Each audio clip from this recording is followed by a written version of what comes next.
The philosopher, theologian, and mathematician Blaise Pascal, 1623 to 1662, came up with a simple argument for why people should believe in God. Unlike other philosophers of his day, he didn't try to prove that God is real. Rather, he tried to prove that any reasonable person should choose belief. His argument, set out in his posthumously published Pensées, is this. Suppose God exists, and that God rewards the believer with eternal life. True believers have a shot at unending happiness that non-believers miss out on. Given the stakes involved, belief seems to be the prudential course.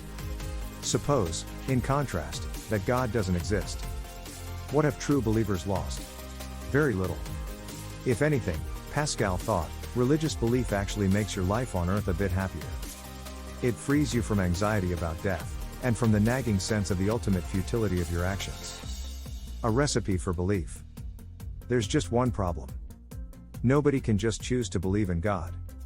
Sure, if you've grown up in a religious home, or if you're one of the lucky few to have a powerful religious experience, belief in God might come naturally to you. For the rest of us, you can't just close your eyes and make it happen. Or can you? Pascal knew that you probably couldn't change your mind this very second, even if you wanted to. But, he thought, you can choose to cultivate a religious mindset. If you make the right lifestyle choices, over time, faith will naturally follow. The key, he thought, is to follow in the footsteps of true believers. You could start by attending a place of worship regularly, immersing yourself in the sacred texts and literature of that faith, meditating on the virtues of the founders of the faith, surrounding yourself with true believers, and so on. Soon enough, he thought, belief would arrive on its own. With this argument, Pascal made a conjecture about how the human mind works. At least in some limited respects, it works by something like passive diffusion. We naturally accept the information we're surrounded with. But is he right? Belief is the mind's default state. The Harvard psychologist Daniel Gilbert thinks the mind works exactly the way Pascal described. He thinks it's perfectly natural for people to accept, as true, the information they surround themselves with. His view is based on studies that he and his colleagues began in 1990 on the nature of belief formation, Gilbert et al. 1990. In one study, he had subjects watch a screen while he occasionally flashed false messages on it about the Hopi language, such as a Turin is a doctor. The subjects were then informed that the statement was false, while they were partially distracted by another task. At the end of the study, he gave the subjects a quiz. He found that people were inclined to believe whatever had been presented to them on the screen, even those statements they were explicitly told were false. A number of other studies support and extend Gilbert's results. One study, led by Vanderbilt psychologist Lisa Fazio, shows that the mere repetition of false information tends to promote belief. Another study shows that beliefs acquired in this way are well integrated into our mental lives, and that we'll draw inferences from them and act on them.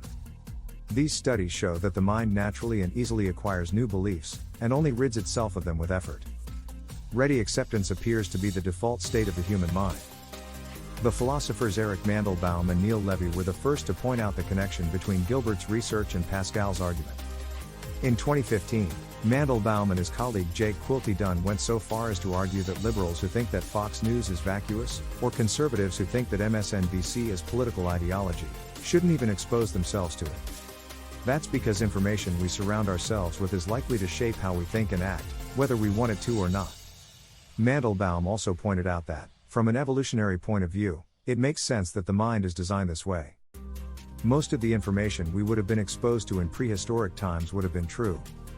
Back then, a person who readily believed the information they were presented with would have been better off than the skeptic who demanded rigorous evidence before believing anything. A challenge to Pascal's conjecture. Not all psychologists accept this passive view of the mind, such as Marianne Worms, a philosopher and psychologist at the University of Paris-Sorbonne. She and her colleagues argue on the basis of their experimental work that people are only inclined to accept claims as being true when those claims strike them as inherently plausible. Worms et al. 2022.